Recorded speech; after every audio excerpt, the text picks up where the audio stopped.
Albert Einstein. Mi credo humanista. La ética y el pacifismo. Humanista y heraldo de la paz. El hombre, mediante su solo pensamiento, puede alcanzar un grado tal de seguridad y de pureza como los griegos han sido los primeros en mostrarlo en la geometría. Es un verdadero milagro que los métodos modernos de enseñanza no hayan sofocado aún del todo el espíritu sagrado de la curiosidad y la investigación, porque esta planta delicada necesita de la libertad lo mismo que del estímulo. La comodidad y la felicidad nunca me han parecido una meta. Estas bases éticas semejan los ideales del rebaño de cerdos.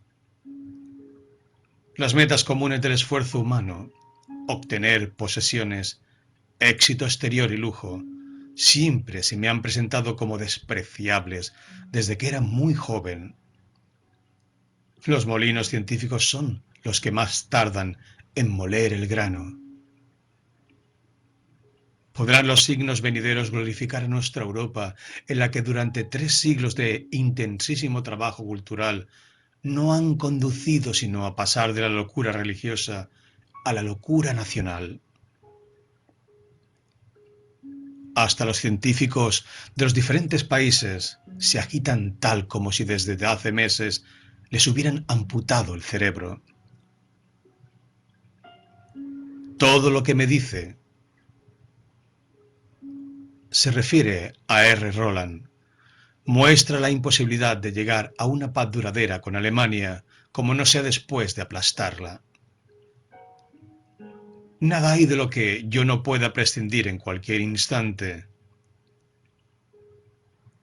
De lo que tiene real sentido en nuestra propia existencia, casi no nos damos cuenta. Y por cierto, no debería inquietar al prójimo. ¿Qué sabe el pez del agua en que nada toda su vida? Lo amargo y lo dulce vienen del exterior, lo duro desde dentro, de nuestros propios esfuerzos. La mayor parte de las veces hago lo que mi naturaleza me impulsa a realizar. Da rubor ganar por ello tanto respeto y tanto amor. Flechas de odio también se han disparado contra mí, pero nunca me alcanzarán, porque de algún modo pertenecían a otro mundo con el que no tengo relación alguna. Vivo en una soledad que es penosa en la juventud, aunque deliciosa en los años de madurez. En cierto sentido creo que el pensamiento puro es capaz de concebir la realidad como la soñaron los antiguos. Hoy soy conceptuado en Alemania un científico alemán y en Inglaterra un judío suizo. Mas si un día me convirtiera en bestia negra, sería judío suizo para los alemanes y científico alemán para los ingleses. El culto de la persona humana me ha parecido siempre injustificado. No obstante, ha llegado a ser mi destino, y existe un desacuerdo desmesurado entre las aptitudes y los poderes que los hombres me atribuyen y lo que soy y puedo ser en verdad. Sería intolerable poseer conciencia de este extraño estado de cosas si no hubiera un hermoso consuelo. Es un signo exultante de nuestro tiempo, tan desprestigiado por materialista, el que transforme en héroes a simples mortales cuyos objetivos pertenecen solo al dominio espiritual y moral. Las pasiones nacionalistas se han transmutado en llamas. La raíz del mal reside en las tradiciones que se han transmitido de generación en generación por las clases cultas de Europa, tradiciones que desafían la moral cristiana, a la que rinden homenaje de labios para afuera. El que comete violación y opresión gozará de honores y gloria, mas el que sufre injusticias soportará vergüenza e ignominia. Estas antiguas y perversas tradiciones amenazan sellar la condenación de nuestro continente. Nosotros nos oponemos a ellas con nuestra fe apasionada en la hermandad de todos los hombres. Todos los días pienso que mi vida, exterior e interior, descansa sobre el trabajo de hombres del presente y de los que ya no se encuentran entre nosotros, y que debo realizar ese esfuerzo para retribuir en igual medida todo lo que he recibido y sigo recibiendo.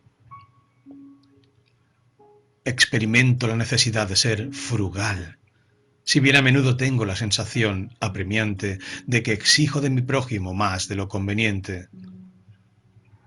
Considero inaceptables las diferencias sociales que en realidad están basadas en la violencia.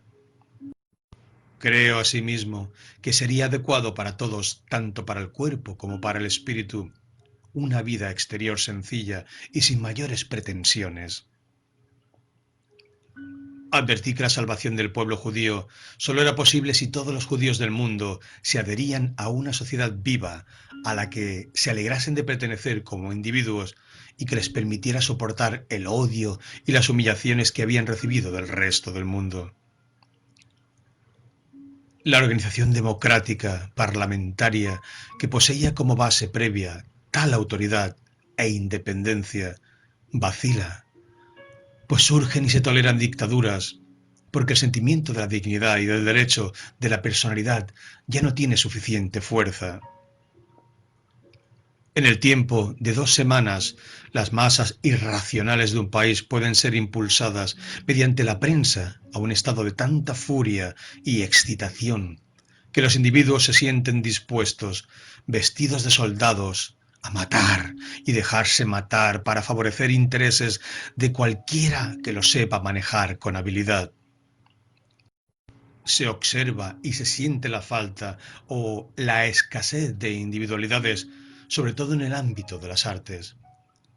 La pintura y la música han degenerado notoriamente y han perdido su influencia en los pueblos en escala muy significativa y considerable. En la política no solo faltan cabezas dirigentes, sino que el mismo sentimiento de independencia espiritual y de derecho ciudadano ha sufrido un profundo desmedro. Considero el servicio militar obligatorio como el síntoma más humillante en cuanto a la falta de dignidad personal que padece hoy la humanidad culta. Y de acuerdo con ello, no faltan voces que vaticinan el pronto ocaso de nuestra cultura. Yo no formo parte de ese grupo pesimista. Creo en un porvenir mejor. Los conflictos económicos y políticos y las complejidades de las últimas décadas han provocado peligros que no soñaron ni los más negros pesimistas del siglo pasado. Se aceptaban entonces los preceptos de la Biblia concernientes a la conducta humana por creyentes e infieles como exigencias evidentes por sí mismas, tanto para los individuos como para la sociedad. No hubiera sido tomado en serio nadie que no reconociese que el más alto y eterno fin del hombre era la búsqueda de la verdad objetiva y el saber. Leyes arbitrarias, opresión, persecución de individuos, de creencias y de comunidades se practican a la luz del día en aquellos países y son aceptadas como justificables e inevitables. Empero, debemos reconocer hoy con honor que estos bastiones de la existencia humana civilizada han perdido su solidez. Naciones que antaño se mantuvieron dignas se doblegan hoy ante tiranos que se atreven a sostener abiertamente: solo es justo lo que nos conviene. La búsqueda de la verdad por la verdad misma no tiene justificación ni es tolerada. Ahora me siento como si fuera una meretriz. Todo el mundo quiere saber lo que estoy haciendo en todo momento y todo el mundo quiere criticarme. Mi pacifismo es un sentimiento instintivo, un sentimiento que me domina porque el asesinato del hombre me inspira profundo disgusto. Mi inclinación no deriva de una teoría intelectual. Se funda en mi profunda aversión por toda especie de crueldad y de odio. Solo una vida vivida para los demás vale la pena. He visto el indigno mimetismo de los judíos de valor y mi corazón sangró. Si tan solo una pequeña parte de la fuerza de carácter y de la abnegación de Madame Curie existiera en los intelectuales de Europa, ésta tendría por delante un porvenir brillante. Si realmente quieren asesinarme, que lo hagan. La política es para un momento, una ecuación es para la eternidad. Son una extraña gente esos alemanes. Se refiere a su viaje a Sudamérica en 1925 y al agasajo de muchos connacionales importantes. Soy para ellos una flor hedionda y a pesar de ello continúan poniéndome en sus ojales. Creo en el Dios de Spinoza, que es idéntico al orden matemático del universo. No creo en un Dios que se preocupe por el bienestar y los actos morales de los seres humanos. La industria de armamentos es, en efecto, una de las más grandes amenazas para la humanidad. El nazismo surgió de los vientres vacíos. Antes de desembarcar en Estados Unidos, ocupa mi espíritu un solo pensamiento, o más bien una esperanza, que las fuerzas que en el país se agitan bajo la superficie puedan manifestarse con más claridad, con una decisión mayor, para destruir todo militarismo profesional, por temible y poderoso que sea. Estados Unidos no está exento de responsabilidad por las dificultades en que se encuentra Europa. Con sus despiadadas reclamaciones, Estados Unidos acelera en verdad su decadencia económica y moral. Ha contribuido a la balcanización de Europa y debe, por tanto, participar en la responsabilidad por la crisis de la moralidad política y la aparición del espíritu de venganza que se ceba en la desesperación.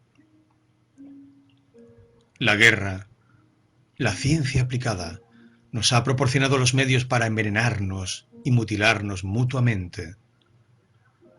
La paz ha tornado nuestra vida llena de prisa e inseguridad. Ha convertido a los seres humanos en esclavos de las máquinas, esclavos que realizan con disgusto el monótono trabajo de todos los días.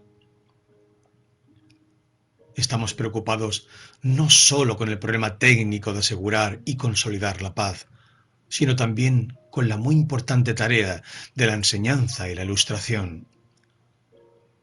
Si queremos resistir a los poderes que amenazan con suprimir la libertad intelectual, debemos tener presente lo que está en juego y lo que representa esa libertad que nuestros antepasados ganaron para nosotros tras duras luchas. Sin tal libertad no hubiera existido ningún Shakespeare, ni Goethe, ni Newton, ningún Faraday, ningún Pasteur, ningún Lister. Admito el ideal de la democracia, mas rechazo toda forma de nacionalismo. No es cierto comprender por qué todo el mundo civilizado no se ha unido en un esfuerzo común para poner fin a esta barbarie moderna. ¿Es posible que el mundo no se dé cuenta de que Hitler nos arrastra hacia la guerra? Nos hemos convertido, carta a Sommerfield, 1944, en antípodas en lo que atañe a nuestras ideas científicas, en lo que esperamos de la ciencia. Que todo hombre sea respetado como individuo y ningún hombre idolatrado.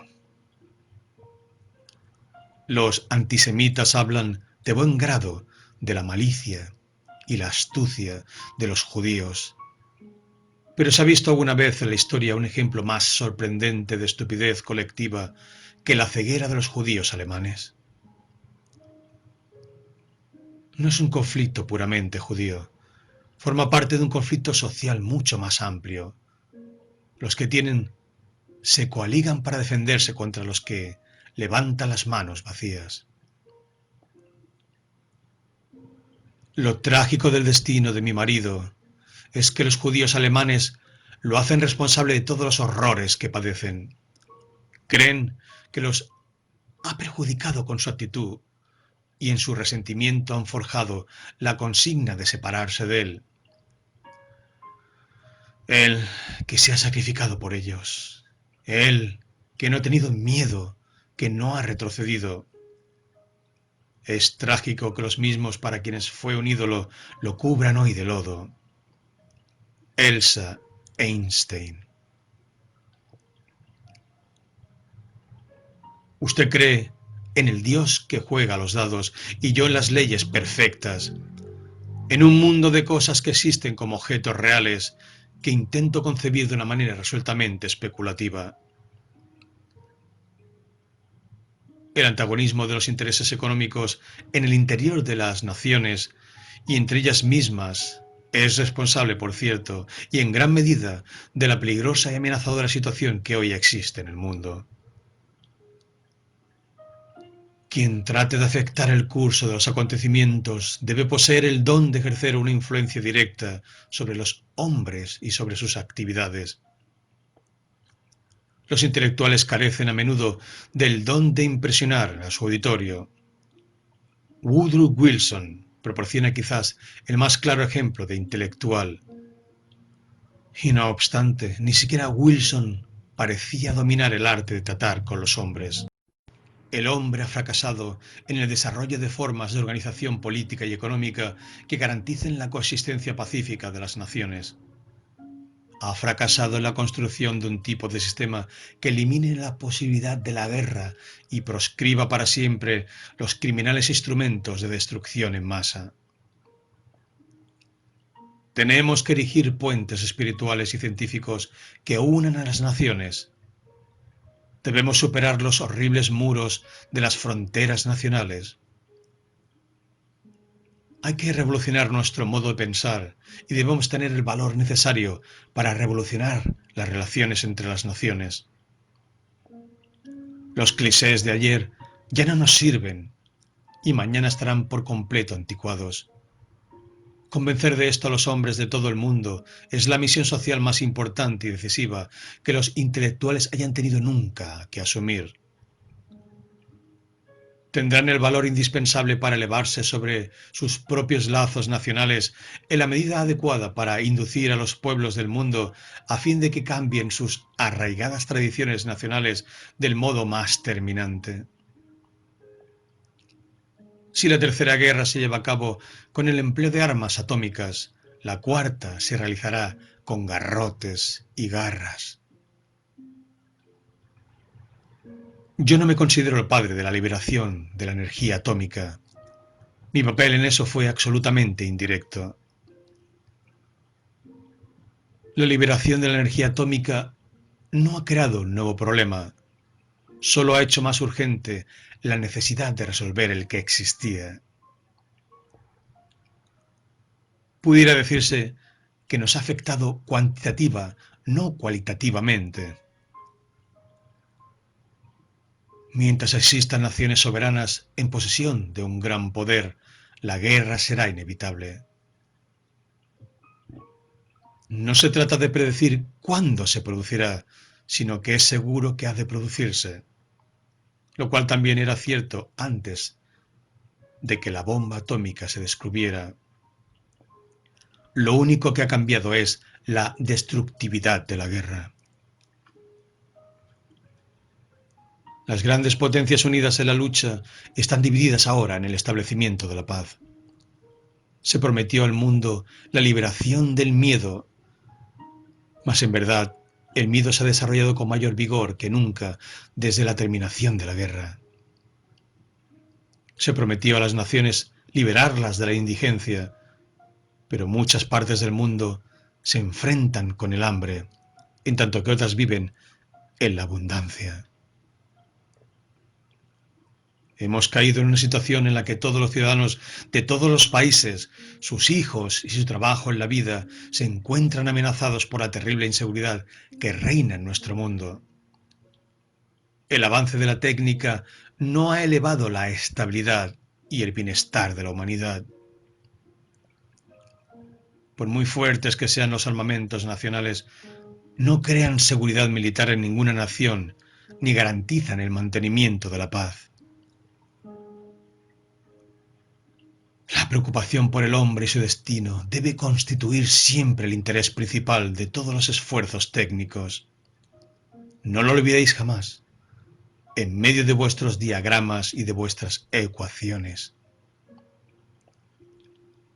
El proyecto de militarización de la nación no solo significa una amenaza inmediata de guerra, sino que destruirá seguramente el espíritu democrático y la dignidad del individuo. La afirmación de que los acontecimientos del exterior nos obligan a armarnos es errónea. Debemos combatirla con todas nuestras fuerzas. En realidad, nuestro propio armamento creará, a consecuencia de la reacción de las otras naciones, ciertamente la posición en la que sus defensores tratan de fundar sus argumentos. En mi larga vida he aprendido una cosa, que toda nuestra ciencia, comparada con la realidad, es primitiva, infantil y que, a pesar de todo, es lo más valioso que tenemos. Los auditorios norteamericanos aplauden fácilmente. Si esperamos, Carta a los Hermanos Judíos, 1948, hasta que las grandes potencias y las Naciones Unidas cumplan las promesas que nos han hecho, nuestros hermanos en Palestina estarían bajo tierra antes de que esos deseos se realicen. Esa gente ha realizado lo único posible en las presentes y deplorables condiciones del mundo. Ha tomado el destino en sus manos y lucha por sus propios derechos. A la larga tendrán éxito si el resto de los judíos del mundo les presta su apoyo. Nuestros hermanos de Palestina han demostrado que son capaces de resolver sus problemas económicos.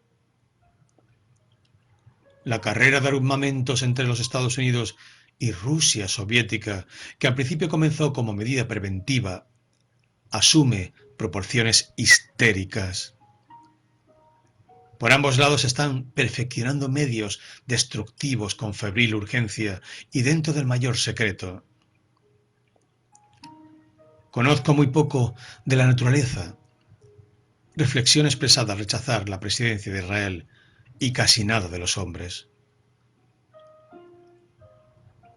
Cuando era joven, lo único que quería y esperaba de la vida era poder sentarme tranquilamente en un rincón a trabajar sin que nadie se fijara en mí.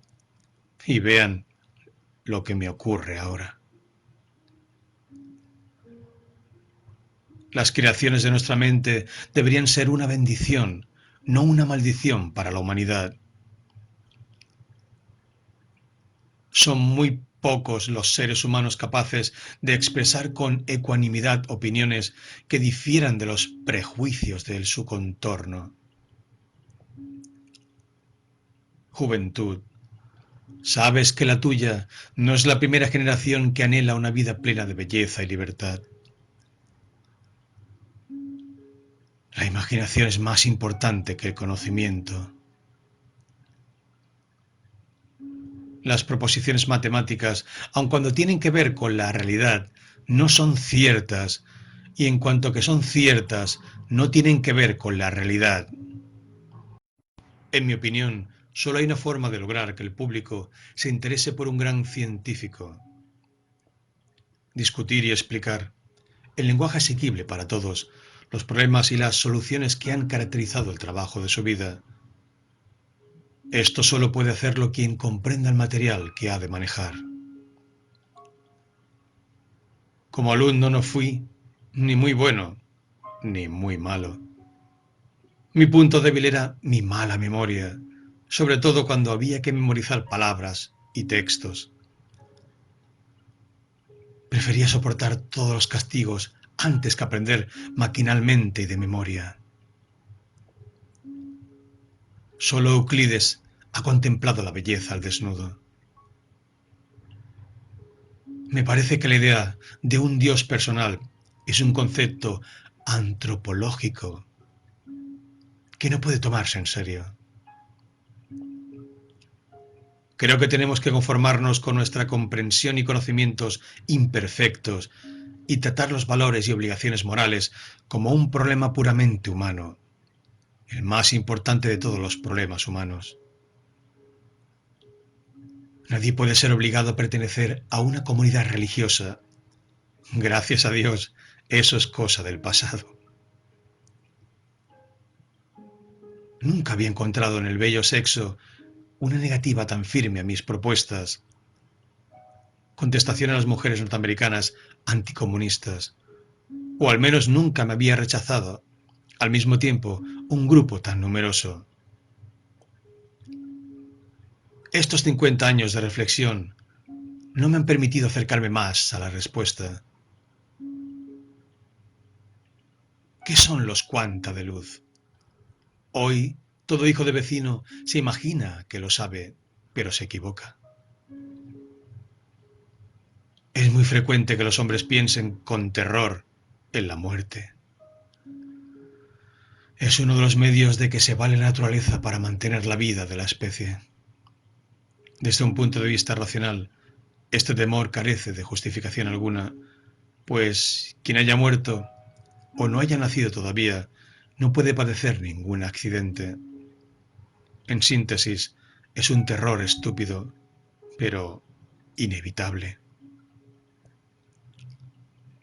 Creo, con Schopenhauer, que uno de los motivos más fuertes que llevan al hombre al arte y a la ciencia es la huida de la vida cotidiana, con su dolorosa brutalidad y su desesperada monotonía, de la esclavitud a los propios deseos en continuo cambio. Una persona de buen carácter quiere huir de la vida subjetiva al mundo de la percepción y del pensamiento objetivo.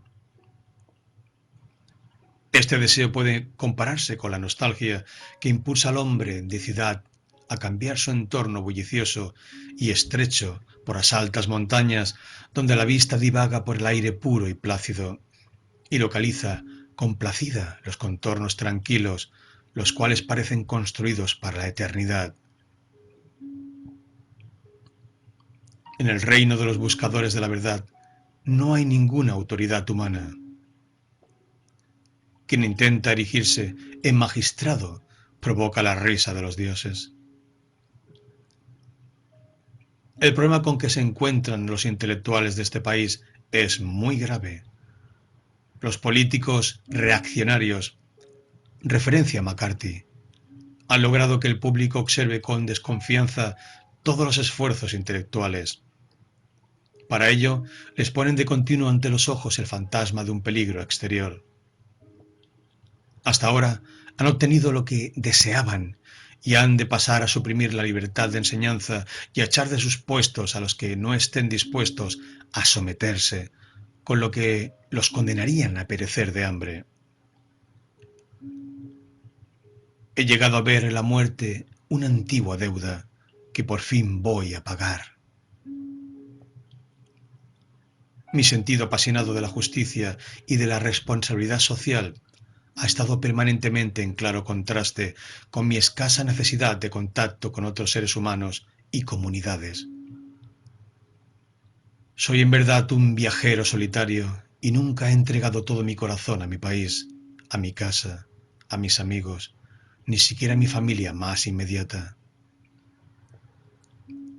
Ante todos estos vínculos he conservado una sensación de distancia y una necesidad de soledad, sentimiento que aumenta con los años. Es curioso, pero cuando envejecemos, perdemos la íntima identificación del ahora y el aquí. Nos sentimos trasladados al infinito, más o menos solitario, sin esperanza ni miedo, como simples observadores. Sabiduría del materialismo dialéctico. Sudar y trabajar sin descanso para conseguir al fin un grano de verdad. Qué locura matarse trabajando. Nuestro partido establece la verdad por decreto. ¿Hay algún valiente capaz de dudar? La recompensa es un buen golpe en la cabeza. De esta manera le enseñamos, mejor que nunca, a vivir en perfecto acuerdo con nosotros. Cuando la máquina adquiere un desarrollo demasiado amplio, termina por ser más barata que el trabajo más barato. No deben olvidar esto los fascistas de Europa, que pretenden, con mezquinos objetivos políticos, que sus países sean poblados más densamente. Si lo comparamos con el norteamericano, el europeo es más crítico, más tímido, menos amable y solícito, más retraído, más selectivo en sus diversiones y lecturas, y se advierte en él cierto pesimismo. La conciencia social de los ricos norteamericanos está mucho más desarrollada que la de los europeos. El individuo se cree obligado, como algo que va de suyo, a poner parte de su riqueza y a veces también de sus energías a disposición de la comunidad. Se lo exige de manera imperiosa a la opinión pública, que es una fuerza todopoderosa. Experimento una profunda admiración por los resultados de los institutos de investigación científica norteamericanos. Somos injustos, en ocasiones, al atribuir la creciente superioridad del trabajo de investigación aquí solo a una mayor riqueza de medios. En su éxito desempeñan un papel decisivo la dedicación, la paciencia, el espíritu de camaradería y la capacidad de cooperación. Qué extraña suerte la de los mortales. Estamos aquí por un breve instante. No sabemos con qué designio, aunque a veces creemos advertirlo. No creo en absoluto en la libertad humana según el sentido que le otorga la filosofía. Actuamos todos, no solo por presión externa, sino también en función de la necesidad interna. Por supuesto, no es necesario reflexionar mucho para saber, en contacto con la realidad cotidiana, que existimos para otras personas, ante todo para aquellos de cuyas sonrisas y de cuyo bienestar depende nuestra propia felicidad. Y además para los muchos que nos son desconocidos, a cuyos destinos nos sentimos ligados por lazos de afinidad. Lo más extraordinario es que el mundo tenga un sentido. Se toma clara conciencia, aunque sin lamentarlo, de los límites del entendimiento y la armonía en el trato con otras personas. Las causas del descrédito de las formas de la democracia que se observa hoy en Europa no deben asignarse al principio democrático como tal, sino a la carencia de estabilidad de los gobiernos y al carácter impersonal del sistema electoral. Que un hombre pueda disfrutar mientras desfila a los compases de una banda es suficiente para que me resulte despreciable. Le habrán dado su cerebro solo por error. Le hubiera bastado con la médula espinal desprotegida. La experiencia más bella que tenemos a nuestro alcance es el misterio. Esta es la emoción sustancial que se halla en la cuna del auténtico arte y de la verdadera ciencia. La política es muchísimo más complicada que la física. La teoría es asesinada tarde o temprano por la experiencia. Tomar parte activa en las soluciones de los problemas de la paz constituye un deber moral que ningún hombre consciente puede eludir. Perfección de medios y confusión de fines parece ser la característica de nuestro tiempo. Se debe hacer todo tan sencillo como sea posible, pero no más sencillo. El legítimo valor de un ser humano depende, en principio, de la medida y el sentido en que haya conseguido liberarse del yo. No son los frutos de la investigación científica los que elevan al hombre y enriquecen su personalidad, sino el anhelo de comprender, el trabajo intelectual, creador o receptivo. Estoy de veras convencido de que no hay riqueza en el mundo capaz de ayudar a la humanidad a progresar, ni aun en manos del más devoto partidario de tal causa. El ejemplo de las individualidades grandes y puras solo puede elevarnos a pensamientos y acciones nobles. El dinero apela al egoísmo e invita siempre al abuso. Es posible imaginarse a Moisés, a Jesús o a Gandhi con la bolsa de Carnegie. Cuando repasamos nuestras vidas y propósitos, enseguida comprendemos que casi todas nuestras acciones y fines están ligados a la existencia de otros semejantes. Advertimos que nuestro carácter se parece mucho al de los animales sociales. El ser humano es lo que es y asume su importancia no tanto en razón de su individualidad, sino como miembro de una gran comunidad humana que domina su existencia espiritual y material desde la cuna hasta el sepulcro. La salud de la sociedad se funda, entonces, tanto en la independencia de los individuos que la forman como en su íntima trabazón social. Se ha dicho, con razón, que la base misma de la cultura greco-europea americana, y sobre todo de su esplendente florecer en el Renacimiento italiano, que liquidó el estancamiento medieval, fue la liberación y la relativa independencia del individuo. Es cada vez más acuciante la división planificada del trabajo, división que provocará la seguridad material del individuo. Esta seguridad y el ahorro de tiempo y energía de que dispondrá el hombre pueden aprovecharse para el desarrollo de su personalidad. Ver con los propios ojos, advertir y juzgar sin entregarse al poder subyugante de la moda del día, ser capaz de decir lo que se ha visto y sentido mediante una frase sencilla o una palabra justamente adecuada. ¿No es maravilloso? Que te hagan públicamente responsable de lo que han dicho otros en tu nombre, en circunstancias en que no puedes defenderte, es una triste suerte. Pero, ¿a quién le sucede eso? Ciertamente a todo aquel que atrae suficiente interés general como para que los periodistas lo persigan. Hemos aprendido a volar y podemos enviar mensajes y noticias sin dificultad alguna a todos los rincones del mundo, por medio de ondas eléctricas.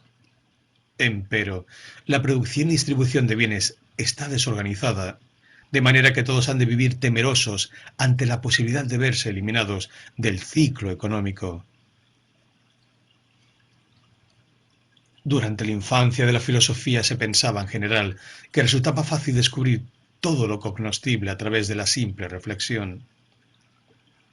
Era una ilusión muy comprensible si, por un instante, olvidamos lo que hemos aprendido de la filosofía posterior y de las ciencias naturales. No debe extrañarnos que Platón concediese mayor realidad a las ideas que a los objetos empíricamente experimentables. Inclusive en Spinoza, y aun en un pensador tan moderno como Hegel, fue este prejuicio la fuerza vitalizadora que parece haber desempeñado el papel decisivo. Mientras somos jóvenes, los pensamientos pertenecen al amor. Después, el amor pertenece a los pensamientos. Nunca gasto mi inteligencia en algo que puedo encontrar en un libro. Poco a poco se admitió la idea de que todo conocimiento de las cosas es exclusivamente una elaboración de los datos proporcionados por los sentidos. Hume comprendió, empero, que los conceptos que debemos considerar fundamentales, como por ejemplo la relación causal, no pueden conseguirse a partir del material que nos ofrecen los sentidos. El hombre abriga un profundo anhelo de certeza en su conocimiento. Por eso resulta tan desconcertante el claro mensaje de Hume. La materia prima sensorial, la fuente única de nuestro conocer, puede llevarnos, por hábito, a la fe y a la esperanza, mas no al conocimiento y menos a la captación de relaciones que se expresen en leyes. A fin de que el pensamiento no degenere en metafísica o en trivial palabrería, basta que tengamos suficientes proposiciones del sistema conceptual firmemente conectadas a experiencias sensoriales y que el sistema conceptual, mediante su función de ordenador y supervisor de la experiencia sensitiva, muestre la mayor unidad y economía posibles. Todo esto es válido tanto para el pensamiento de la vida diaria como para el pensamiento de las ciencias, elaboradas de la manera más consciente y sistemática. El intento de combinar sabiduría y poder ha logrado éxito muy pocas veces, y si lo ha logrado ha sido por muy breve tiempo. Triste época la nuestra. Es más fácil desintegrar un átomo que un prejuicio. La alegría de mirar y comprender es el don más excelso de la naturaleza. Muchas son las cátedras universitarias, pero escasos los maestros sabios y nobles. Muchas y grandes son las aulas, mas no abundan los jóvenes con verdadera sed de verdad y de justicia.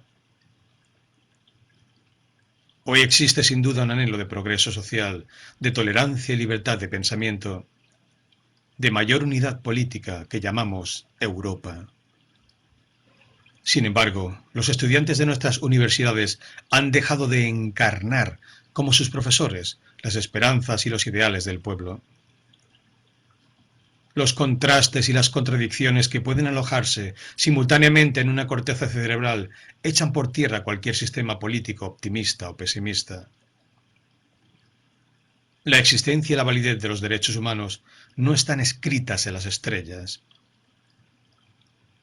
Por mucho que difieran nuestras ideas políticas, párrafo de una carta al ministro fascista Rocco, sé que concordamos en una cuestión básica.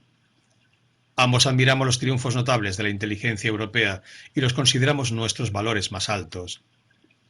Estas conquistas se afirman en la libertad de pensamiento y enseñanza, según el principio de que el propósito de obtener la verdad debe anteponerse a todo lo restante. Fue este ideal, y sólo él, el que permitió a nuestra civilización iniciar su desarrollo en Grecia y celebrar su resurrección en Italia durante el Renacimiento. La evolución de la ciencia y de las actividades creadoras del espíritu exige otro tipo de libertad, que puede llamarse libertad interna. Esa libertad de espíritu consiste en pensar con independencia de las limitaciones de los prejuicios autoritarios y sociales, como también de la rutina antifilosófica y la costumbre embrutecida. Pocos son capaces de formarse una opinión independiente de los prejuicios del ambiente y de expresarla con serenidad. La mayoría suele ser incapaz de llegar hasta los prejuicios. ¿Quién cree que todavía existe la modestia auténtica? Me arriesgaría a que me considerasen un viejo hipócrita. Ciertamente no tengo suficiente coraje para enfrentar este peligro. El proceso de Nuremberg contra los criminales de guerra alemanes se fundaba tácitamente en este principio. No pueden excusarse los actos criminales aunque se cometan por orden de un gobierno. La conciencia se halla por encima de la autoridad de la ley del Estado. El miedo al comunismo ha conducido a prácticas que resultan incomprensibles para el resto de la humanidad civilizada y exponen a nuestro país al ridículo.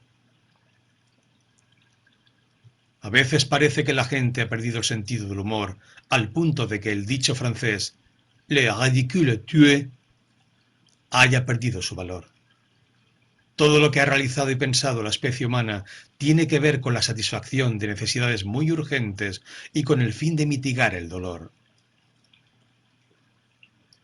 En el hombre primitivo es fundamentalmente el miedo lo que produce ideas religiosas, miedo al hambre, a los animales feroces, a la muerte. No pocas veces un rayezuelo o caudillo o una clase privilegiada cuya posición se apoya en otros factores combina su jerarquía sacerdotal con la autoridad secular o bien hacen causa común con la clerecía para defender sus intereses. No es fácil encontrar entre los talentos científicos más profundos uno solo que carezca de sentimiento religioso propio. Las sagradas escrituras judías expresan de manera admirable la evolución de la religión del miedo a la religión moral, la que continúa en el Nuevo Testamento. Las religiones de todos los pueblos civilizados, en particular los de Oriente, son ante todo religiones morales. Los genios religiosos de todas las épocas se distinguen por un sentimiento piadoso que llamo cósmico, el cual no conoce dogmas ni un Dios concebido a imagen del hombre. Ciertamente entre los herejes más conocidos encontramos hombres de este tipo superior de sentimiento religioso, juzgados en muchos casos ateos y a veces también santos. Si consideramos de esta manera a hombres como Demócrito, Francisco de Asís y Spinoza, comprobaremos que hay entre ellos profundas relaciones. La conducta ética de un hombre debería fundarse, en efecto, en la compasión, la educación y los nexos y necesidades sociales. No se necesita ninguna base religiosa. Triste sería la condición de un ser humano que tuviera que reprimirse por temor al castigo y por la esperanza de una recompensa después de la muerte. Los más excelsos principios de nuestras aspiraciones y juicios nos son proporcionados por la tradición religiosa judeocristiana. El fin del individuo es servir más que regir. El científico está convencido de la existencia de la causalidad universal. Para él, el futuro es tan inevitable como el pasado. En la moral no hay nada divino, es algo puramente humano. Su sentimiento religioso asume la forma de un asombro extasiado ante la armonía de la ley natural. El método científico solo no puede, en realidad, indicarnos cómo se relacionan los hechos entre sí y cómo se condicionan. El propósito de lograr este conocimiento objetivo corresponde a lo más elevado de que es capaz el hombre, y descuento, desde luego, que nadie sospechará que intento rebajar los triunfos y las luchas heroicas del hombre en esta esfera. Ciencia es el intento, ya secular, de agrupar mediante el pensamiento sistemático los fenómenos perceptibles de este mundo en una asociación lo más amplia posible. De manera esquemática, es tratar de reconstruir posteriormente la existencia a través del proceso de conceptualización. Mas cuando me pregunto qué es la religión, no puedo dar una respuesta tan concreta.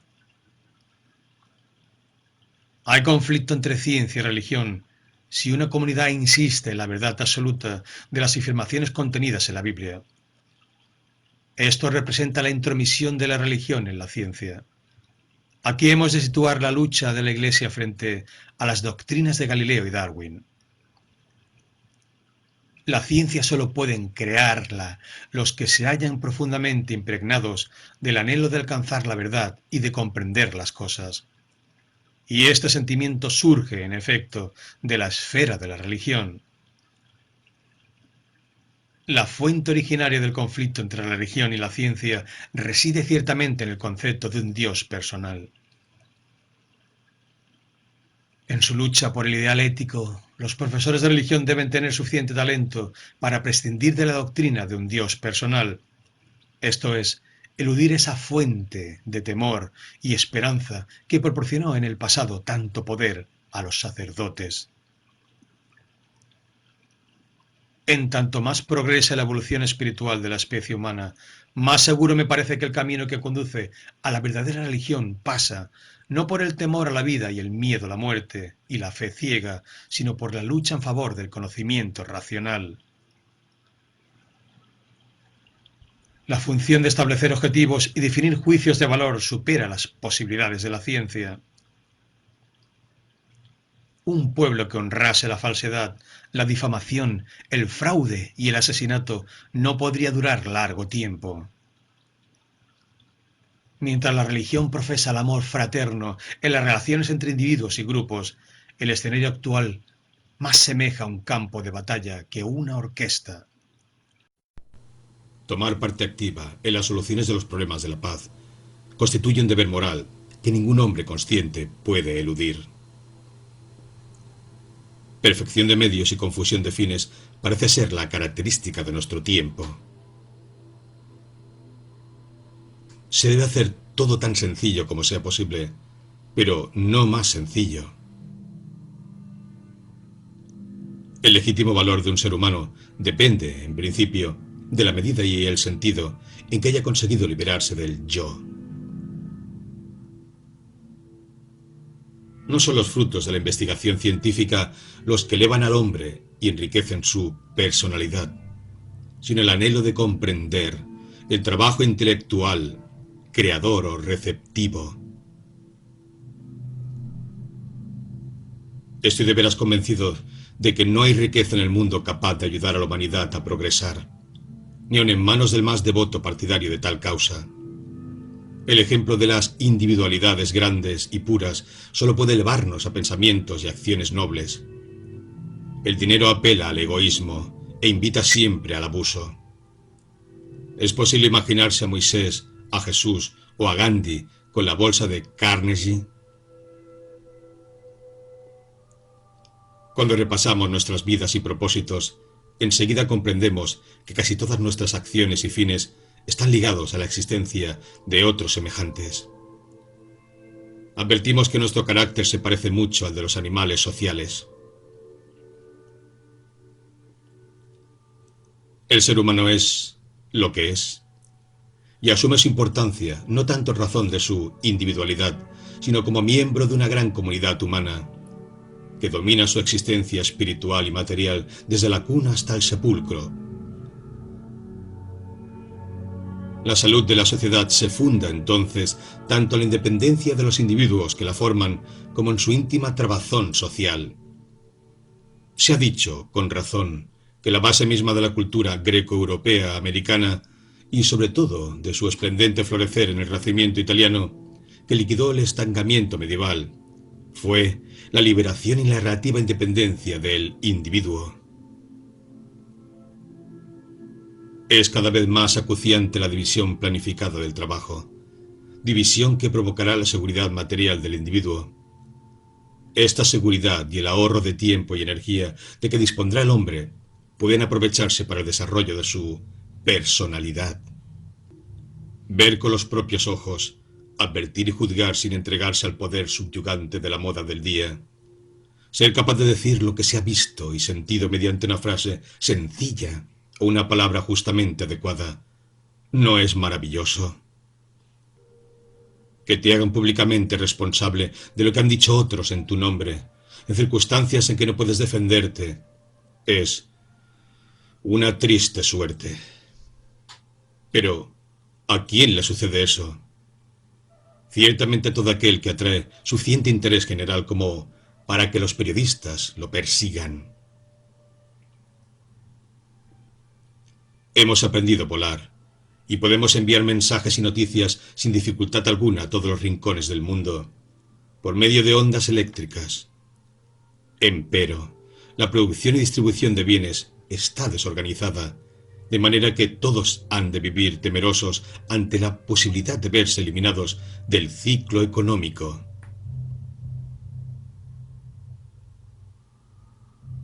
Durante la infancia de la filosofía se pensaba, en general, que resultaba fácil descubrir todo lo cognoscible a través de la simple reflexión. Era una ilusión muy comprensible si, por un instante, olvidamos lo que hemos aprendido de la filosofía posterior y de las ciencias naturales. No debe extrañarnos que Platón concediese mayor realidad a las ideas que a los objetos empíricamente experimentables. Inclusive en Spinoza, y aun en un pensador tan moderno como Hegel, fue este prejuicio la fuerza vitalizadora que parece haber desempeñado el papel decisivo. Mientras somos jóvenes, los pensamientos pertenecen al amor. Después, el amor pertenece a los pensamientos. Nunca gasto mi inteligencia en algo que puedo encontrar en un libro. Poco a poco se admitió la idea de que todo conocimiento de las cosas es exclusivamente una elaboración de los datos proporcionados por los sentidos. Hume comprendió, empero, que los conceptos que debemos considerar fundamentales, como por ejemplo la relación causal, no pueden conseguirse a partir del material que nos ofrecen los sentidos. El hombre abriga un profundo anhelo de certeza en su conocimiento. Por eso resultaba tan desconcertante el claro mensaje de Hume. La materia prima sensorial, la fuente única de nuestro conocer, puede llevarnos por hábito a la fe y a la esperanza, mas no al conocimiento, y menos a la captación de relaciones que se expresan en leyes. A fin de que el pensamiento no degenere en metafísica o en trivial palabrerío, basta que tengamos suficientes proposiciones del sistema conceptual firmemente conectadas a experiencias sensoriales, y que el sistema conceptual, mediante su función de ordenador y supervisor de la experiencia sensitiva, muestre la mayor unidad y economía posibles. Todo esto es válido tanto para el pensamiento de la vida diaria como para el pensamiento de las ciencias, elaboradas de la manera más consciente y sistemática. El intento de combinar sabiduría y poder ha logrado éxito muy pocas veces, y, si lo ha logrado, ha sido por muy breve tiempo. Triste época la nuestra. Es más fácil desintegrar un átomo que un prejuicio. La alegría de mirar y comprender es el don más excelso de la naturaleza.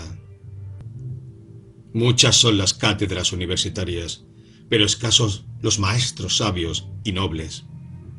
Muchas y grandes son las aulas, mas no abundan los jóvenes con verdadera sed de verdad y de justicia. Hoy existe sin duda un anhelo de progreso social, de tolerancia y libertad de pensamiento, de mayor unidad política que llamamos Europa. Sin embargo, los estudiantes de nuestras universidades han dejado de encarnar, como sus profesores, las esperanzas y los ideales del pueblo. Los contrastes y las contradicciones que pueden alojarse simultáneamente en una corteza cerebral echan por tierra cualquier sistema político optimista o pesimista.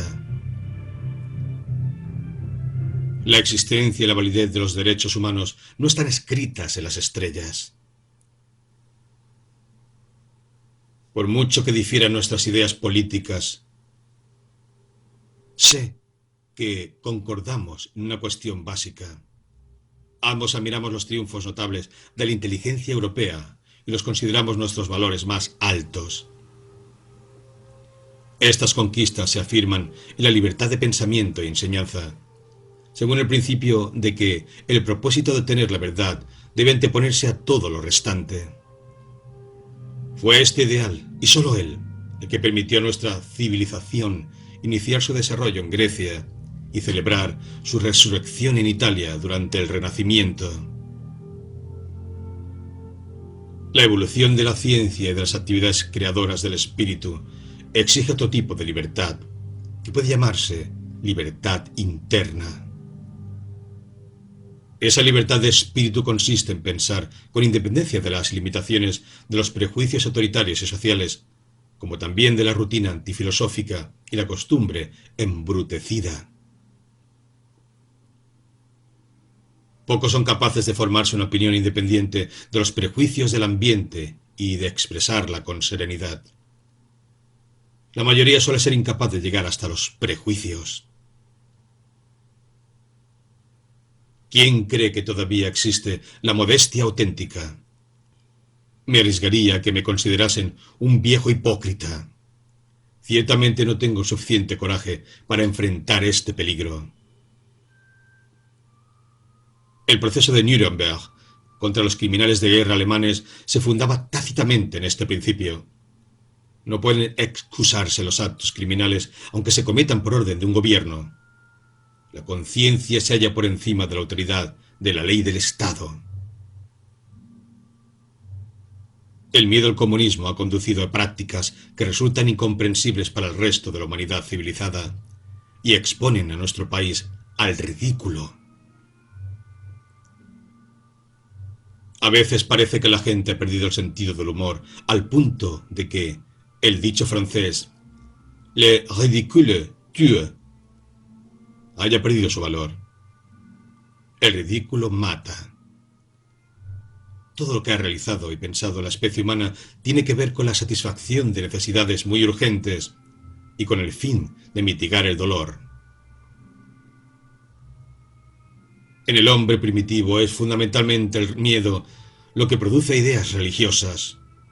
Miedo al hambre, a los animales feroces, a la muerte. No pocas veces un reyezuelo o caudillo, o una clase privilegiada, cuya posición se apoya en otros factores, combina su jerarquía sacerdotal con la autoridad secular, o bien hacen causa común con la clerecía para defender sus intereses. No es fácil encontrar entre los talentos científicos más profundos uno solo que carezca de sentimiento religioso propio.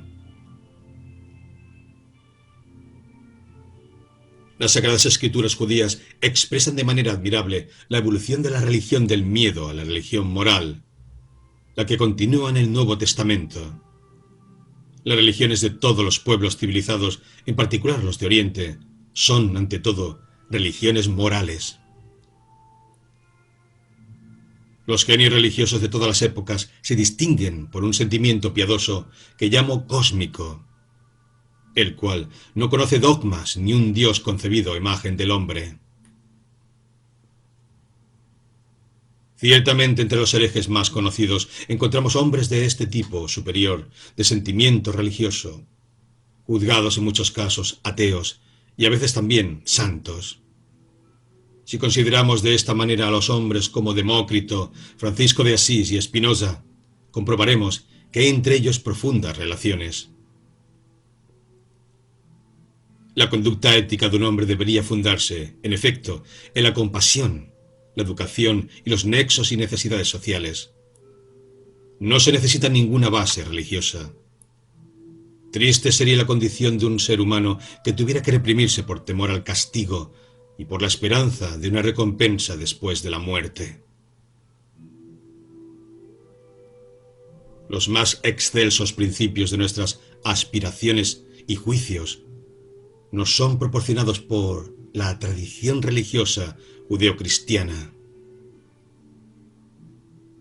El fin del individuo es servir más que regir. El científico está convencido de la existencia de la causalidad universal. Para él, el futuro es tan inevitable como el pasado. En la moral no hay nada divino, es algo puramente humano. Su sentimiento religioso asume la forma de un asombro extasiado ante la armonía de la ley natural. El método científico solo no puede, en realidad, indicarnos cómo se relacionan los hechos entre sí y cómo se condicionan. El propósito de lograr este conocimiento objetivo corresponde a lo más elevado de que es capaz el hombre, y descuento, desde luego, que nadie sospechará que intento rebajar los triunfos y las luchas heroicas del hombre en esta esfera. Ciencia es el intento, ya secular, de agrupar mediante el pensamiento sistemático los fenómenos perceptibles de este mundo en una asociación lo más amplia posible. De manera esquemática, es tratar de reconstruir posteriormente la existencia a través del proceso de conceptualización. Mas cuando me pregunto qué es la religión, no puedo dar una respuesta tan concreta. Hay conflicto entre ciencia y religión si una comunidad insiste en la verdad absoluta de las afirmaciones contenidas en la Biblia. Esto representa la intromisión de la religión en la ciencia. Aquí hemos de situar la lucha de la Iglesia frente a las doctrinas de Galileo y Darwin. La ciencia solo pueden crearla los que se hallan profundamente impregnados del anhelo de alcanzar la verdad y de comprender las cosas. Y este sentimiento surge, en efecto, de la esfera de la religión. La fuente originaria del conflicto entre la religión y la ciencia reside ciertamente en el concepto de un Dios personal. En su lucha por el ideal ético, los profesores de religión deben tener suficiente talento para prescindir de la doctrina de un Dios personal. Esto es, eludir esa fuente de temor. y esperanza, que proporcionó en el pasado tanto poder a los sacerdotes. En tanto más progresa la evolución espiritual de la especie humana, más seguro me parece que el camino que conduce a la verdadera religión pasa, no por el temor a la vida y el miedo a la muerte y la fe ciega, sino por la lucha en favor del conocimiento racional. La función de establecer objetivos y definir juicios de valor supera las posibilidades de la ciencia. Un pueblo que honrase la falsedad, la difamación, el fraude y el asesinato no puede durar largo tiempo. Mientras la religión profesa el amor fraterno en las relaciones entre individuos y grupos, el escenario actual más semeja un campo de batalla que una orquesta. La interpretación de la religión que expongo aquí supone una subordinación a la actitud religiosa por parte de la ciencia. Esta relación se menosprecia con excesiva facilidad en esta época en que predomina el materialismo. Creo, por cierto, que el desmedido acento en lo puramente intelectual, que se dirige solo hacia la eficacia y lo práctico de nuestra educación, ha llevado al debilitamiento de los valores éticos. La falta más grave es no tener conciencia de ninguna falta. Sin una cultura ética no puede haber salvación para la humanidad. Nada valioso puede obtenerse si no es por la cooperación desinteresada de los individuos. Por tanto, el hombre de buena voluntad nunca es tan feliz como cuando se incorpora a una iniciativa comunitaria a costa de grandes sacrificios, con el único fin de fomentar la vida y la cultura. El único arte del maestro reside en despertar la alegría por el trabajo y el conocimiento. La autoridad del maestro debe basarse lo menos posible en medidas coactivas, de manera que la única fuente de la estima hacia el profesor surja de las cualidades humanas e intelectuales. Uno siempre da un triste espectáculo cuando se queja de otro que, a su vez, procura vivir a su manera. La historia debería emplearse en el sistema educativo para interpretar el progreso de la civilización, no para inculcar ideas de poder imperialistas y de éxito militar. ¿De dónde puedo sacar yo, que soy un lego en el campo de la pedagogía, el valor para exponer mis opiniones sin más fundamento que mi experiencia y mis creencias personales? Las palabras son y siguen siendo un sonido vacío, y el camino del fracaso siempre ha estado sembrado de fidelidad verbal a un ideal. Las grandes personalidades no se forman con lo que se oye y se dice, sino mediante el trabajo y la actividad. Para mí, lo peor es que la escuela emplea esencialmente el temor, la fuerza y la autoridad. Este método destruye los sentimientos sólidos, la sinceridad y la confianza del alumno en sí mismo. Crea un ser sumiso. Mucha gente ha citado la teoría de la lucha por la vida y de la selección natural de Darwin como acicate para fomentar el espíritu de lucha. La escuela debe plantearse siempre como finalidad que el joven salga de ella con una personalidad armónica y no como un especialista.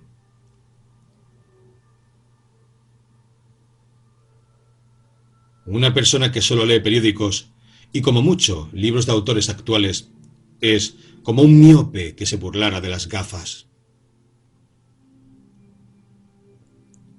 La primacía de los tontos es insuperable y está garantizada para todas las épocas. El terror de esa tiranía se mitiga por su ineficacia y sus consecuencias. Debemos a unos cuantos autores de la antigüedad que la gente de la Edad Media se librara con esfuerzo de las supersticiones y de la ignorancia que ensombrecieron la vida por más de 5 siglos. En el estado actual de desarrollo tecnológico, solo puede protegernos una organización supranacional que disponga de un poder ejecutivo bastante fuerte. El estudiante debe adquirir un profundo sentimiento de lo bello y lo éticamente bueno, De otro modo, con la especialización de sus conocimientos, semejará más un perro bien adiestrado que una persona armoniosamente desarrollada. Solo a una pequeña minoría le es dable fascinar a su generación a través del humor y la gracia. Resulta inevitable que la actividad del investigador individual se limite a un sector cada vez más reducido de los conocimientos. Y lo que es peor, esta especialización torna cada vez más difícil que podamos captar de modo general la ciencia en su conjunto. Gandhi es el hombre que ha enfrentado la brutalidad de Europa con la dignidad de un simple individuo, la que le permitió mostrar así su superioridad. Los griegos habían concebido la naturaleza atomística de la materia, pero los científicos del siglo XX elevaron su probabilidad en alto grado. El conocimiento existe en dos formas: inerte y sin vida, almacenado en libros, y viviente en la conciencia de los hombres. Si pongo tantas esperanzas en el futuro de una organización internacional, este sentimiento no se funda tanto en la confianza que me inspiran la inteligencia y las elevadas miras del hombre, sino en la presión imperiosa de los acontecimientos económicos. Y dado que estos son resultado en parte del trabajo de los científicos más retrógrados, también ellos ayudarán a crear, sin quererlo, la Organización Internacional de la Ciencia. El método lógicamente más simple, aunque también más audaz de alcanzarlo, es una economía planificada en la que sea la comunidad la que distribuya y produzca los bienes de consumo. Esto es básicamente lo que ahora se intenta en Rusia. Solo el tiempo revelará el resultado de tal experiencia. Soy de opinión de que el Estado solo puede brindar un servicio efectivo a la industria como fuerza reguladora y restrictiva. La actitud de la Comisión de Cooperación Intelectual de la Sociedad de las Naciones en lucha contra las tendencias patrioteras y militaristas que impregnan la educación en diversos países ha sido tan tibia que no se puede esperar de ella ningún resultado apreciable en esta importante cuestión. Es necesario fortalecer la organización política de Europa, para lo cual hay que acabar poco a poco con las barreras aduaneras. Ante todo se impone modificar la mentalidad de la gente. Si se pudiese conseguir de alguna manera que el poder adquisitivo de las masas, medido en términos reales, no descendiese por debajo de un mínimo determinado, serían imposibles las paralizaciones del ciclo industrial como el que padecemos. El destino de la humanidad civilizada depende, sobre todo, de las fuerzas morales que sea capaz de generar. El desarrollo de métodos mecánicos de destrucción ha alcanzado tal nivel que si no descubrimos con urgencia un medio de impedir la guerra, la vida humana resultará insoportable. Se creó el Estado para servir al hombre, no al hombre para servir al Estado. Se puede decir lo mismo de la ciencia. Resultan viejos proverbios forjados por hombres para quienes la personalidad significaba el supremo valor humano. Mientras los ciudadanos inteligentes y probos sufran agresiones mediante leyes, tribunales y policía, todo ha de seguir igual. Al desarme material se insiste. Ha de preceder el desarme espiritual. Dicen también, y con razón, que el mayor obstáculo que se opone a la paz es el espíritu nacionalista, tan exagerado que se encierra en esa palabra tan sonora y mal empleada: patriotismo. Creo que la introducción del servicio militar obligatorio es causa principal de la decadencia moral de la raza blanca, que no solo amenaza la supervivencia de nuestra civilización, sino nuestra propia vida. La Revolución Francesa trajo esta maldición, junto con numerosos beneficios sociales, y arrastró también a las demás naciones. Lo que el genio creador del hombre ha realizado en los últimos 100 años podía habernos ofrecido una vida mucho más placentera y tranquila si el desarrollo de la capacidad de organización hubiera estado al nivel del progreso técnico. La moral no puede reemplazarse, gracias a Dios, por la razón. No existe acontecimiento de los últimos años que refleje mejor la triste situación de los principales países civilizados del mundo que el fracaso de las conferencias de desarme que se han celebrado hasta ahora. Y ello no se debe solo a las intrigas de los políticos ambiciosos y sin escrúpulos, sino también a la indiferencia y a la debilidad de los ciudadanos de todos los países. Estados Unidos ha ayudado a balcanizar Europa y comparte, pues, responsabilidad del hundimiento de la moralidad política y del aumento de ese espíritu de venganza que se nutre en la desesperación. Los poderosos grupos industriales interesados en la fabricación de armamentos están haciendo cuanto pueden en todos los países para impedir un arreglo pacífico de las disputas internacionales. En vez de concederse permiso a Alemania para establecer el servicio militar, debería prohibirse en las demás naciones. Pienso que la próxima guerra debería ir al frente las mujeres patrióticas en vez de los hombres. Sería por lo menos una novedad en este lúgubre asunto. Y además, ¿por qué no habrían de tener estos heroicos sentimientos del bello sexo un desahogo más pintoresco que los ataques a un civil indefenso? Si antes bastaba con que el individuo se liberase, en alguna medida, de su egoísmo personal para convertirse en miembro valioso de la sociedad, ahora hay que exigirle también que supere el egoísmo personal y de clase.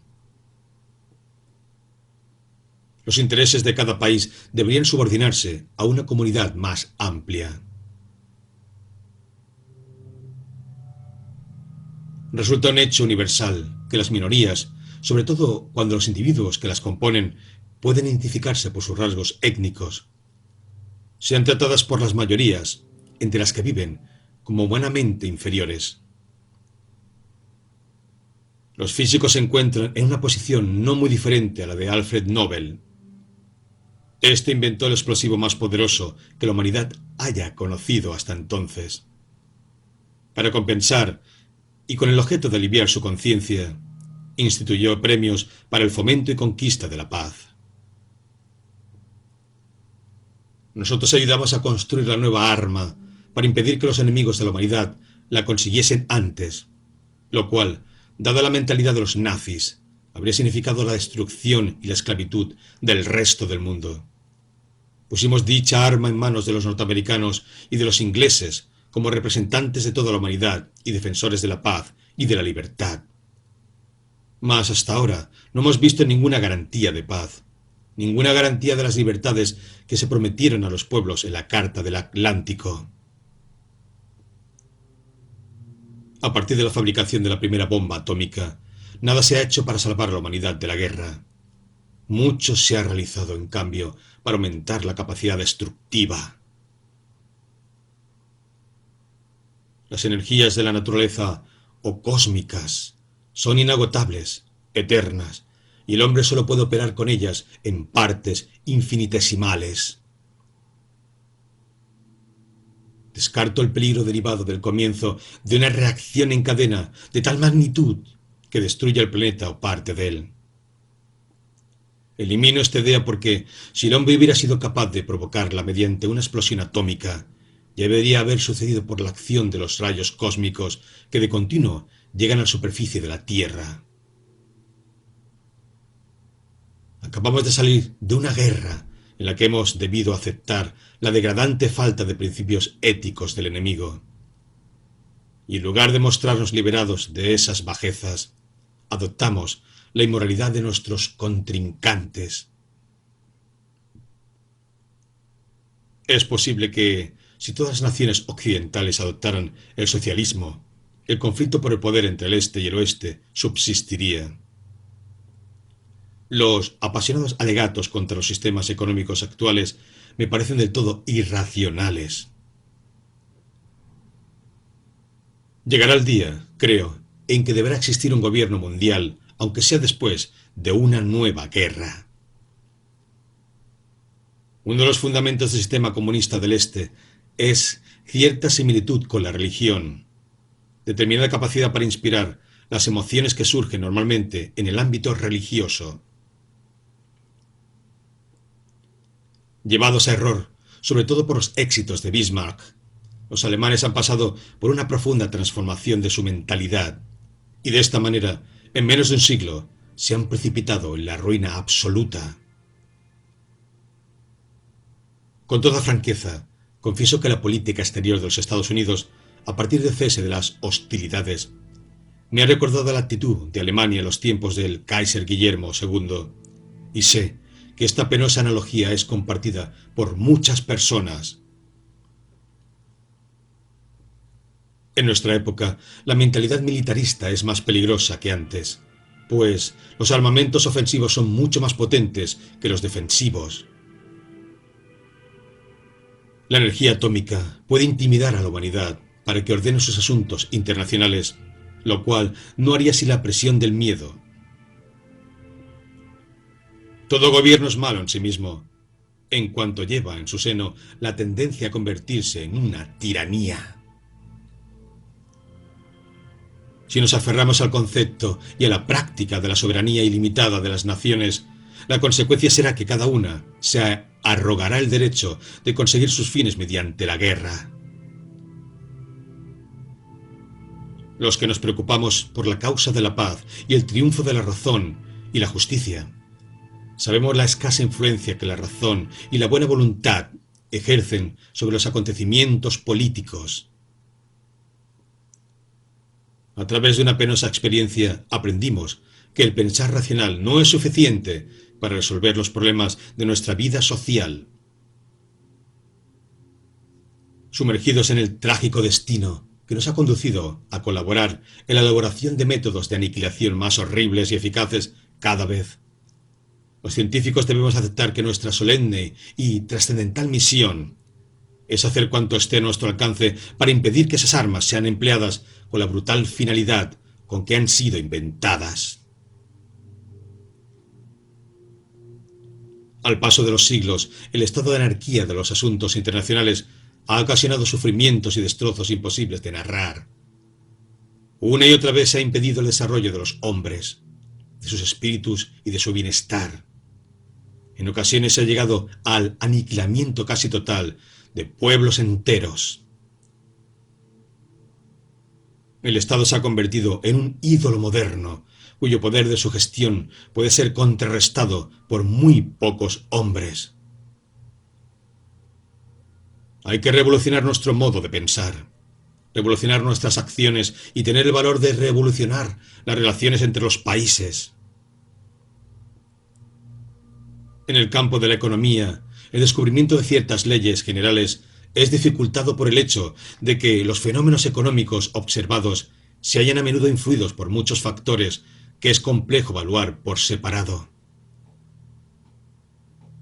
Los pueblos conquistadores se construyeron de manera legal y económica, como clase privilegiada. Se apropiaron de las tierras y establecieron un clero salido de sus propias filas. Los sacerdotes, dueños de la educación, lograron que la división de clases sociales se convirtiera en una institución permanente y crearon un sistema de valores que en adelante, y de manera hasta cierto grado inconsciente, delimitó la conducta social del pueblo. La tradición histórica data, por cierto, de ayer. De ningún modo hemos superado, de verdad, lo que Thorstein Veblen llama la fase depredadora del desarrollo humano. Puesto que el verdadero objetivo del socialismo es superar y avanzar más allá de la etapa depredadora, la ciencia de la economía, en su estado actual, puede arrojar muy poca luz sobre la sociedad socialista del futuro. El socialismo se encamina hacia un fin social y ético. La ciencia, por su parte, no puede crear fines, y menos inculcarlos en los seres humanos. En tanto que el contrato laboral es libre, Lo que el trabajador recibe está determinado no por el valor real de los bienes que produce, sino por sus necesidades mínimas y por la cantidad de mano de obra solicitada por el sistema en relación con el número de trabajadores que compiten por un puesto de trabajo. El hombre es una criatura solitaria y social. Como ser solitario intenta proteger su propia existencia y la de los que están cerca de él. Pretende satisfacer sus deseos personales y desarrollar sus habilidades innatas. Como ser social busca el reconocimiento y el afecto de sus congéneres. Quiere compartir sus placeres, consolar a los demás en sus penurias y mejorar las condiciones de vida del prójimo. El individuo está en condiciones de pensar, sentir, luchar y trabajar por sí mismo. Pero en su existencia física, intelectual y emocional depende tanto de la sociedad que no es posible pensar en él o comprenderlo fuera del marco de aquella. El hombre ha de hallar el significado de su vida, por estrecho y peligroso que sea, solo mediante una entrega de sí mismo a la sociedad. La energía económica de la sociedad capitalista, tal como hoy existe, es, según mi opinión, la fuente de todos los males. El propietario de los medios de producción está en condiciones de comprar la capacidad laboral del trabajador. Mediante el uso de los medios de producción, el trabajador produce nuevos bienes que se convierten en propiedad del capitalista. Creo que el peor daño que ocasiona el capitalismo es el deterioro de los individuos.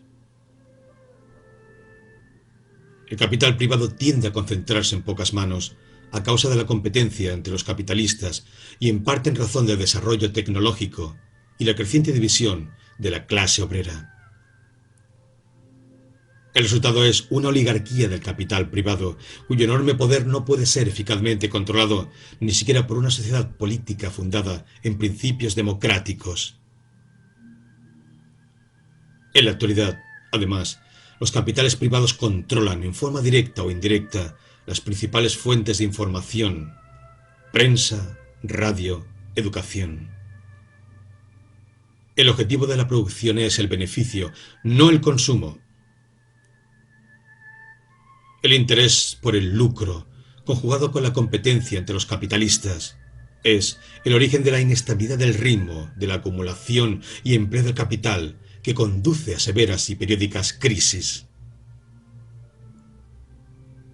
Pienso que existe un único camino para eliminar estos graves males: el establecimiento de una economía socialista, fundada sobre un sistema educativo orientado hacia los objetivos sociales.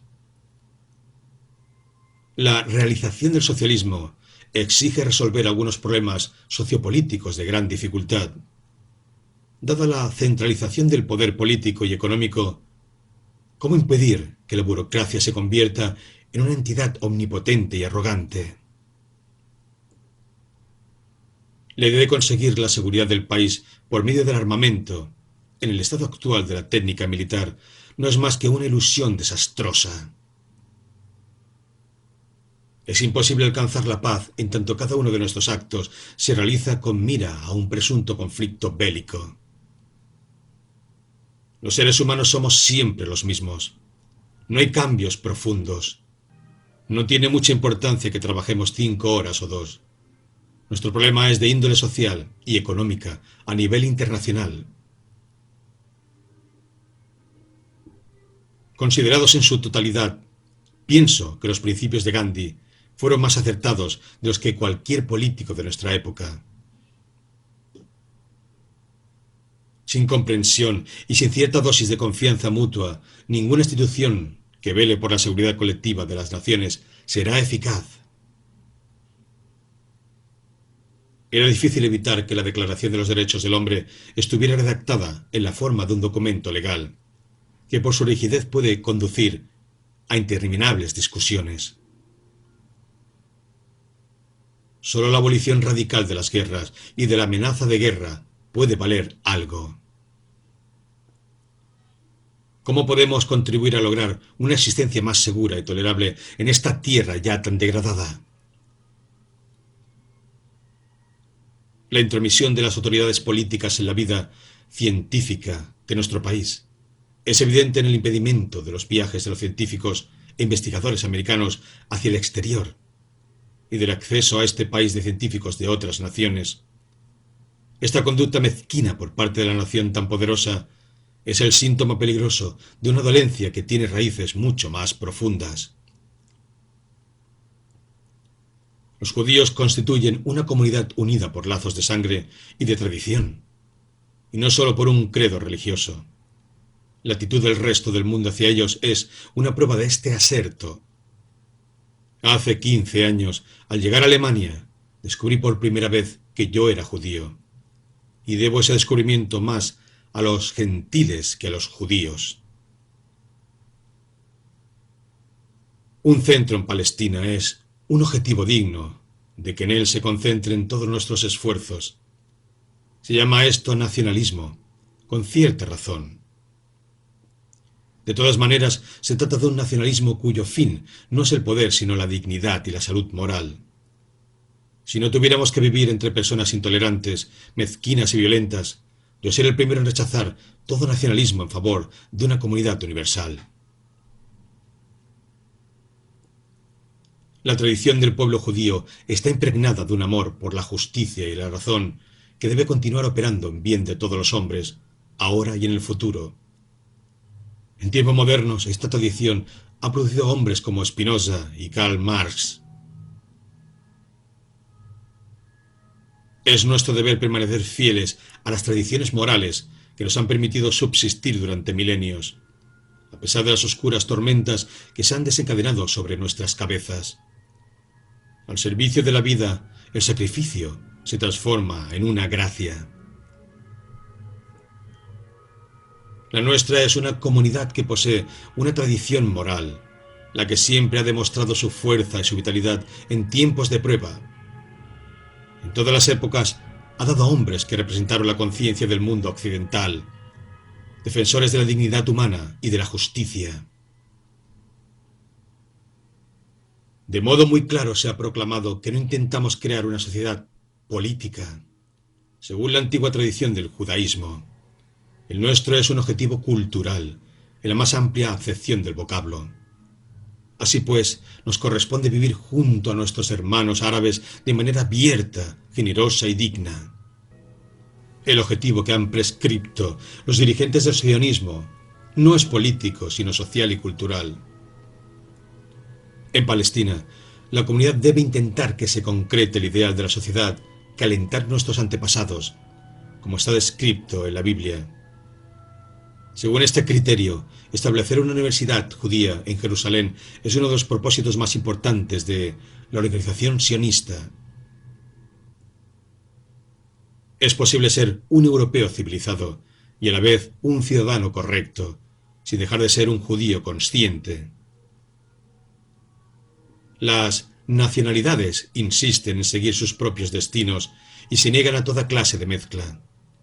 Solo con la tolerancia y respeto mutuos puede conseguirse una situación satisfactoria. Si se extiende del judaísmo a los profetas y del cristianismo, tal como lo enseñó Jesucristo, todas las interpolaciones posteriores, en particular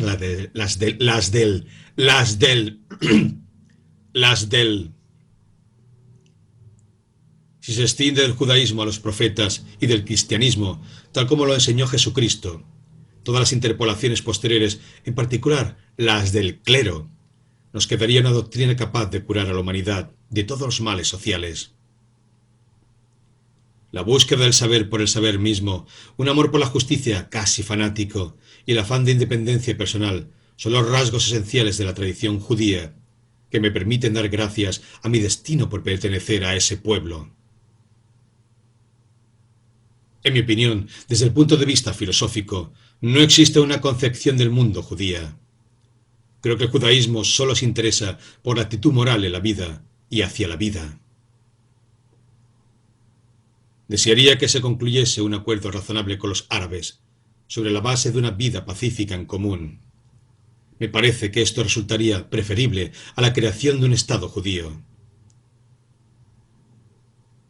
El vínculo que ha unido a los judíos a lo largo de miles de años y que aún los sigue uniendo es el ideal democrático de la justicia social conjugado con el designio de ayuda mutua y de la tolerancia entre los hombres. Quizá más que de su tradición misma, el grupo judío se ha beneficiado de la opresión y del antagonismo que siempre ha hallado en el mundo. Nosotros y nuestros vecinos hemos tenido menor culpa que las organizaciones internacionales de que no se consiguiera establecer una Palestina unida, en la cual judíos y árabes vivieran como iguales, libres y en paz. En tanto se me permita elegir, solo viviré en un país en el que haya libertades políticas, tolerancia e igualdad de todos los ciudadanos ante la ley. El deber primordial de una academia es promover y proteger la vida científica de un país. Sin embargo, las sociedades cultas de Alemania, según mis informes, han tolerado sin protestar que una gran proporción de científicos y estudiantes alemanes, y asimismo de calificados profesionales, se hayan visto privados de toda posibilidad de trabajar y ganarse la vida en Alemania. No me interesa pertenecer a sociedad alguna que se comporta de ese modo, aun cuando su actitud se deba a presiones externas. El que encuentra una idea que nos permite penetrar un poco más a fondo en el eterno misterio de la naturaleza ha obtenido una gran gracia. Si además le llega el reconocimiento, la simpatía y la ayuda de las mentes más esclarecidas de su tiempo, recibe una felicidad que casi supera a la capacidad humana. Los alemanes, el pueblo alemán en su conjunto, son responsables de este asesinato en masa referente al gueto de Varsovia, y deben ser castigados como pueblo, si hay justicia en el mundo. Detrás del partido nazi está el pueblo alemán, que eligió a Hitler después de que este hombre hubo dejado muy claras sus vergonzosas intenciones en sus libros y discursos, respecto a los cuales no se concibe la posibilidad de una interpretación errónea. Los alemanes son el único pueblo que no se opuso a la persecución de los inocentes. Cuando estén derrotados y se lamenten de su destino, no deberemos dejarnos engañar y hemos de ser conscientes de que emplearon deliberadamente el sentimiento humanitario de los demás para ejecutar su último, más monstruoso crimen contra la humanidad. Me invade una sensación de malestar cada vez que se acerca mi inevitable cumpleaños. La esfinge se pasa el año observándome fijamente y recordándome con dolor la existencia de lo incomprendido y borra los aspectos personales de mi existencia. Llega entonces ese día nefasto en que el cariño que me expresan mis amigos se reduce a un estado de desesperación e impotencia. La esfinge no me deja libre ni un instante y no consigo evitar mis remordimientos de conciencia por ser incapaz de hacer justicia a todo ese cariño, pues no tengo descanso ni libertad interior. Estoy fascinado por su Virgilio y al mismo tiempo me resisto a él con todas mis fuerzas. El libro me demuestra con claridad lo que perdí cuando me vendí en cuerpo y alma a la ciencia, la huida del yo y el nosotros hacia el ello. ¿Te imaginas que al volver la mirada sobre lo que he hecho en mi vida lo hago con calma y satisfacción? Sin embargo, observadas de cerca las cosas son muy distintas. No hay un solo concepto del que tenga la seguridad de que se mantendrá firme, y no estoy convencido de ir, en general, por el camino correcto. La naturaleza, o más precisamente la experiencia, no dice nunca sí a una teoría. En las circunstancias más favorables dice puede ser, y en la mayoría de los casos dice no. Reflexionar hasta que las tinieblas se conviertan en luz de comprensión. Perdóname, Newton, tú hallaste el único camino posible para un hombre de pensamiento más agudo y de fuerza creadora más grande. Las concepciones que creaste determinan aún hoy nuestro impulso en el dominio de la física, aunque sepamos que en adelante, si aspiramos a una comprensión profunda del conjunto de las relaciones, deben ser reemplazadas por otras más alejadas de la esfera de la experiencia inmediata. Durante un año he intentado condensar la teoría de la relatividad en un libro y aún no lo he conseguido. Se trata de una teoría del espacio y el tiempo. Está bien, como broma. Sin que ello se tome demasiado literalmente, les diré que la relatividad tiene ese efecto frente a cualquier idea sobre el universo. Hasta ahora, la concepción del tiempo y del espacio era tal que si se sacara todo lo que hay en él, sin que quedase nada, todavía quedaría para el hombre el tiempo y el espacio. Pero es que con mi teoría, inclusive el tiempo y el espacio dejarían de existir porque están inseparablemente unidos a las concepciones de la materia. Es admirable lo que realizan los hombres que se zambullen en el agua y también lucen una sonrisa en su rostro cuando se sacrifican por el sucio dinero y para complacer a gente harta de todo, que es lo bastante yeta para disfrutar con todas estas cosas. No se deja asustar por la señora Einstein. Ella está aquí para protegerme. Ciertamente hubiera podido imaginarme que harían de mí un santo judío, pero nunca creí que me convertirían en santo protestante. Lo más hermoso de la vida es lo insondable, lo que está lleno de misterio. Es este el sentimiento básico que se halla junto a la cuna del arte verdadero y de la auténtica ciencia. Quien no lo experimenta, el que no está en condiciones de admirar o asombrarse, está muerto, por así decir, y con la mirada apagada.